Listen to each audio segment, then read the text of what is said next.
दूध दही खाए ननद रानी और गोबर उठाए बहू रानी। सुबह सुबह कड़ाके की ठंड, हर तरफ कोहरा ही कोहरा नजर आ रहा था। सुबह के 5:30 बज चुके थे। दूर दूर तक कोई नजर नहीं आ रहा था। घर के सदस्य अपनी अपनी रजाइयों में घुसे हुए थे। पर यह क्या, घर की बहू कांता घर के पीछे की तरफ बने हुए बाड़ी की सफाई कर रही थी।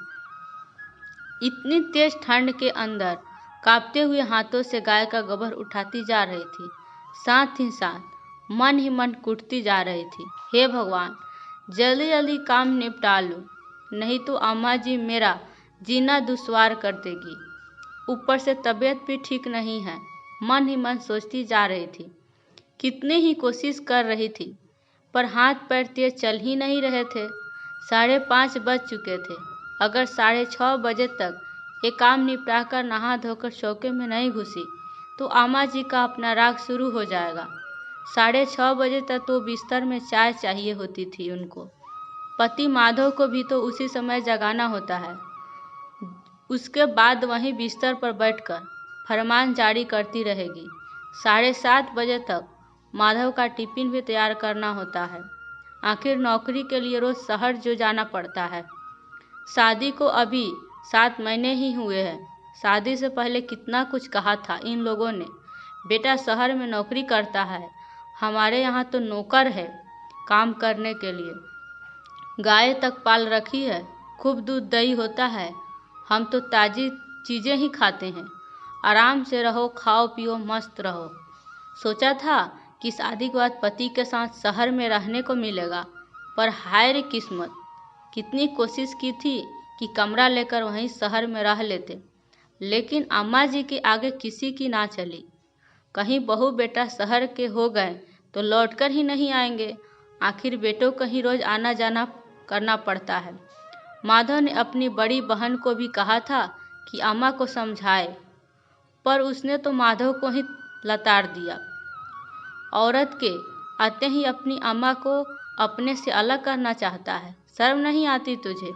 इकलौता बेटा है, आखिर अम्मा भी चाहती है कि बेटा बहू उनकी सेवा करे, पर आजकल के लोगों को तो अकेले आसमान में उड़ने का शौक है। इसके आगे माधव कुछ कह नहीं पाया और कांता मन मसोड़कर रह गई। इसमें भी अम्मा जी और उनकी बेटी मालती दोनों का फायदा है। यहाँ अम्मा जी का कोई काम नहीं करना पड़ता, बस बैठे बैठे ऑर्डर देती रहती है।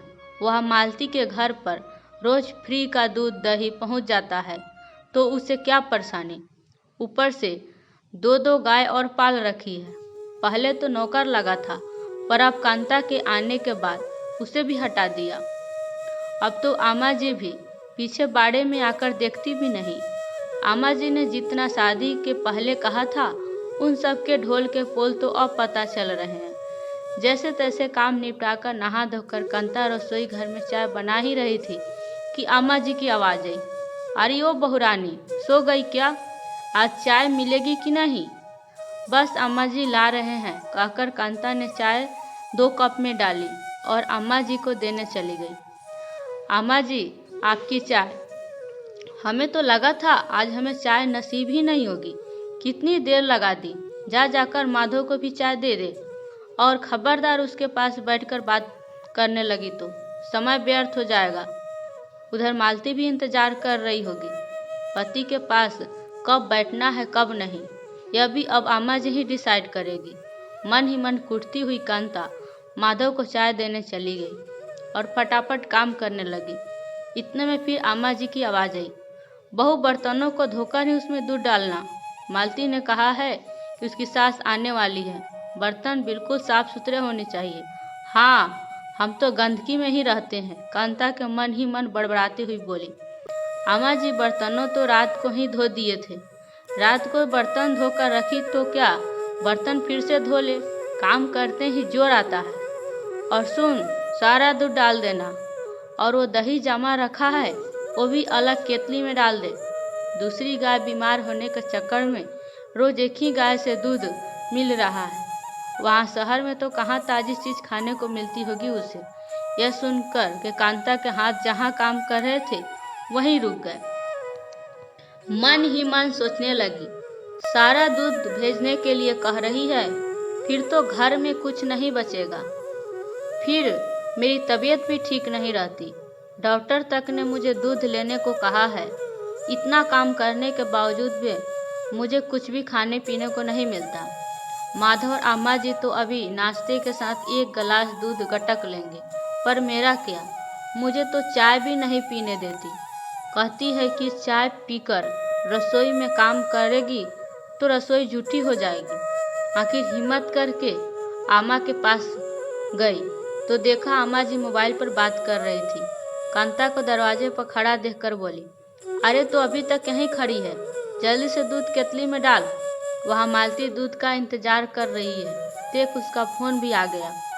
आखिर हिम्मत कर कांता बोली, पर अम्मा जी सारा दूध भेज देंगे तो घर के लिए दूध नहीं बच पाएगा। अब क्या करना है दूध का? नाश्ते में सब दूध ले ही लेंगे और कोई मेहमान आए तो पड़ोस की दुकान से मोल ले आएंगे। पर अम्मा जी मुझे बहुत कमजोरी हो रही है और आपको पता है कि डॉक्टर ने कहा था कि सुबह शाम एक गिलास दूध ले लिया करो। हो कुछ नहीं होता, शरीर को जैसा बनाओ वैसा बन जाता है। इसलिए काम चोरी छोड़ के जरा जल्दी जल्दी हाथ पर चलाओ ताकि शरीर मजबूत बने। और वैसे भी मेरी बच्ची के दूध पर नज़र मत मार। भला कभी सुना है कि बहुओं को भी दोनों टाइम दूध पीने को मिलता है? अम्मा ने अपना मोबाइल स्पीकर चालू कर दिया। ले सुन मालती, आजकल की बहू के नखरे। अरे अम्मा, अपनी बहू से तो पूछ कि उसके मायके दूध दही की नदियाँ बहती थी क्या? अरे ससुराल में ऐसो आराम मिल रहा है तो सिर पर चढ़कर नाच रही है। जरा संभाल के रखना, महारानी की तरह जिंदगी जीने की आदत हो गई है उसे। कहकर मालती जोर जोर से हंसने लगी। कांता को अभी भी वहाँ खड़ा देखकर अम्मा जी बोली, अब भी कुछ सुनना है क्या? जा जाकर अपना काम कर। उस समय तो कांता ने कुछ नहीं कहा, चुपचाप रसोई में जाकर दूध दही केतली में डाल कर दे दिए। लेकिन दिमाग में उसके बहुत कुछ चल रहा था। पूरे दिन का काम यूं चलता रहा। शाम को अम्मा अपनी आस पड़ोस की महिला मंडली के साथ बैठी पंचायतें कर रही थी कि उसी समय मालती का फोन आया। यह क्या है अम्मा, तुमने गाय मेरे घर क्यों भेज दी? कौन सी गाय? कैसी बात कर रही है तू? अरे वही गाय जो रामदीन काका मेरे घर के सामने बांधकर चले गए। अरे मैं तो घर पर भी नहीं थी, पीछे से मेरी सास मना कर रही है, लेकिन रामदीन काका बोले अब मैं गाय लेकर कहाँ जाऊँगा। मुझे तो आज शहर अपनी बिटिया के घर ही रुकना है, इसलिए वो मेरे घर के बाहर बांधकर चले गए। माधव को भेजकर अभी के अभी गाय वापस लेकर जाओ। यहाँ आस पड़ोस में अच्छा खासा तमाशा हो गया है, ऊपर से मेरे ससुराल वाले भी नाराज हैं। मालती ने बोलकर फोन बंद कर दिया। इधर अम्मा उठकर बाड़ी की तरफ भागी। देखा तो गाय थी ही नहीं। कांता को आवाज़ देती देती अम्मा जी घर में आई। अरे ओ बहू, बाड़े में से गाय कहाँ गई? मालती, जीजी के घर। तेरी हिम्मत कैसे हुई गाय को यहाँ से वहाँ भेजने की? उधर मालती को कितनी बातें सुननी पड़ रही है, अंदाजा भी है तुझे? कितनी बातें आप दोनों मिलकर मुझे सुनाती है, उसे तो कम ही सुननी पड़ रही होगी। तेरी हिम्मत कैसे हुई गाय को शहर भेजने की? अभी तो मैं बैठी हूँ, तू कौन होती है फैसला लेने वाली?